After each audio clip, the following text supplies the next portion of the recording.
leçon. Donc pour les CM2, donc la leçon N14, donc ce qui est en jaune, c'est ce que vous avez à écrire.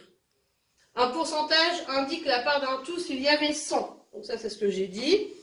Donc 5%, c'est 5 sur 100, c'est égal à 5 divisé par 100, c'est égal à 5%. Tout écrit en toutes lettres. Dans pourcentage, on entend pourcent. Quelle que soit la quantité donnée, on la ramène toujours à 100 unités. Donc je vous ai remis l'exemple de ma tondeuse. 30% de 250 € que coûte ma tondeuse. On va faire 250 fois 30 divisé par 100. Donc 250 fois 30, on le met sur la même barre, puisqu'on a le droit, hein, avec la divisé par 100. Ensuite, 25 fois 3, c'est 75 avec les deux zéros. Donc 7500 divisé par 100. Et j'enlève le divisé par 100, ce qui va faire 75. J'aurais pu faire 250 fois 0,30. Et je trouve tout de suite 75. Là, c'est pareil, la méthode, vous la faites... c'est dans votre tête. Tout ça, c'est du calcul mental. Donc, tout ça dépend comment le calcul mental, vous l'avez intégré. Ensuite, forcément, c'est très rare qu'on nous demande juste calcul de pourcentage. En général, on nous demande autre chose. Donc, il ne suffit pas de calculer le pourcentage, il faut se poser la question, que dois-je faire de ce pourcentage? Parfois, on vous dit, juste, donne-moi le pourcentage. Donc, on le laisse tel quel. C'est ce dont j'ai besoin. Calculer 30% de 250 €. Donc, je vous fais 30% de 250, ça fait 75.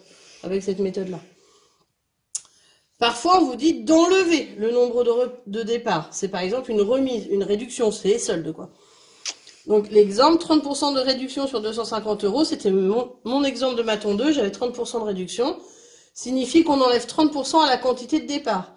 Donc, on avait trouvé 30% de 250, c'est 75, avec la méthode du haut. 250 moins 75, donc je trouvais 175 €, ça c'est ce que j'allais payer ma tondeuse. Et parfois, il faut ajouter, je vous ai dit, quand c'est une TVA, donc une taxe à valeur ajoutée, quand c'est... un service que l'on va rendre pour tout un tas de raisons, des fois il faut ajouter. Donc, ajouter au notre départ, c'est une augmentation, une taxe, on peut avoir aussi une augmentation de 30% de ma tondeuse, pourquoi pas. Donc, 30% d'augmentation sur 250 €, donc je refais mes 30% de 250 qui font toujours 75 avec la même méthode, et 250 plus 75, je vais trouver 325. Du coup, ma tondeuse, comme elle a pris 30% d'augmentation, au lieu de la payer 250 €, je vais la payer 325 €. Donc faites bien attention dans chaque problème, qu'est-ce qu'on vous demande? Est-ce qu'on vous demande le pourcentage tout seul? Est-ce qu'on vous demande une réduction ou un ajout? Ensuite, c'est donc... faites attention parce que ça, je ne l'ai pas écrit du tout sur votre feuille. Et en plus, à la photocopie, elle n'y est pas. Donc ça, il faut le rajouter. Donc les pourcentages, il s'agit donc d'une situation de proportionnalité, vu qu'on peut utiliser un tableau de proportionnalité sans problème. Cela consiste à comparer une quantité à la valeur 100, toujours. Donc, je vous ai remis ce qu'on a fait au tableau. Donc, pourcentage et euros. Donc, pour 100%, ma tondeuse, elle coûte 250 €. Et j'ai 75 € de réduction. Mais je ne sais pas combien ça fait en pourcentage. Donc, il y a la première technique, la première solution avec le coefficient qui fait x 2,5. Comme moi, je vais à l'envers, je fais diviser par 2,5. Et j'obtiens bien mes 30%. Ou la solution numéro 2 qui était de 100 fois 75 divisé par 250 et j'obtenais exactement pareil, 30%. Heureusement d'ailleurs. Donc voilà pour cette leçon. Donc vous la regardez plusieurs fois, vous essayez de comprendre avant de commencer les exercices. Dans le cahier d'exercice, on va faire un petit exercice au tableau. Ici, 140 €, c'est le prix de mon pantalon et j'ai 20% pardon, de solde. Et on vous demande le prix du pantalon pendant les soldes. Donc, bien sûr, à l'école, ça aurait été différent, on aurait cherché, mais là, voilà. Donc, 140 fois 20% pour savoir la réduction. Donc, 140 fois 20 sur 100. 20%, ça s'écrit 20 sur 100. Ensuite, on va faire 140 fois 20 divisé par 100. Donc 14 et 2, ça fait 28. Et mes deux zéros. Divisé par 100. Donc 28, 2800 centièmes, ça fait 28 €. Donc voilà pour le prix du pantalon pendant les soldes. Est-ce qu'il est de 28 €? Bah non, pas du tout. Ça, c'est la réduction. Donc ici, en fait, les soldes, c'est moins 28 €. Donc pour trouver le prix de mon pantalon qu'on me demande, il va falloir faire 140 moins 28. Et je vais trouver 112 €. Donc le prix du pantalon pendant les soldes, il est de 112 €. Voilà, le prix de mon pantalon, c'est 112 €. Ça, c'est pour un petit exercice juste sur les soldes. Si je continue, donc ce même pantalon, je l'ai vu dans un autre magasin.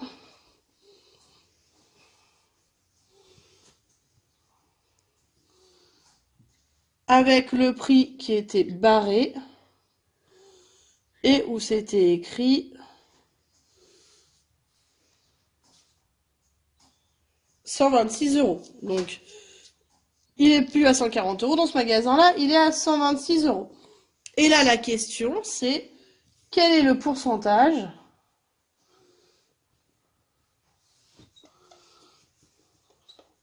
de la réduction?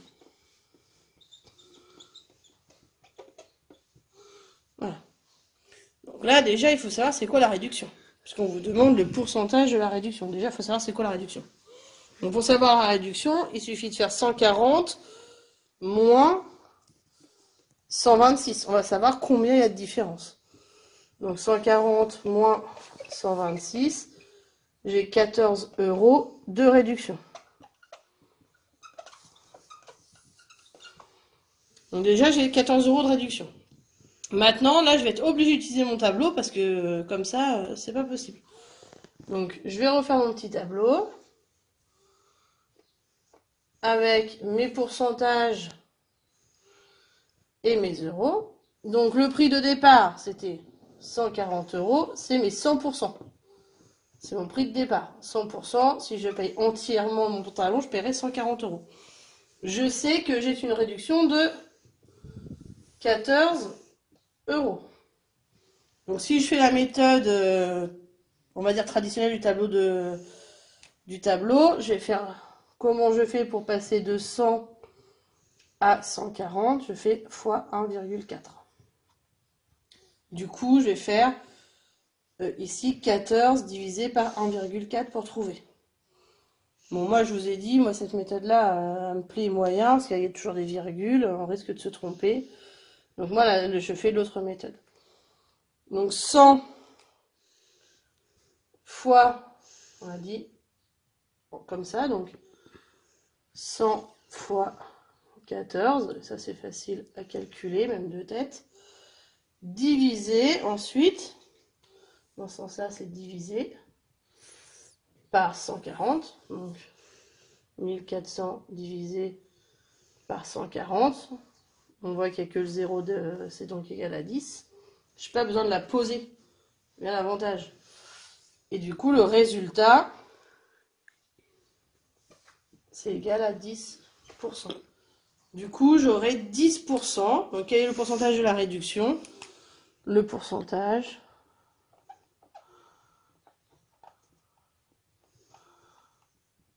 est de 10%. Donc, quand j'ai une inconnue, comme ça, où j'arrive pas à trouver, mon petit tableau, il me sauve quand même bien volontiers. Donc, maintenant, on va pouvoir regarder les exercices dans une autre vidéo. Merci.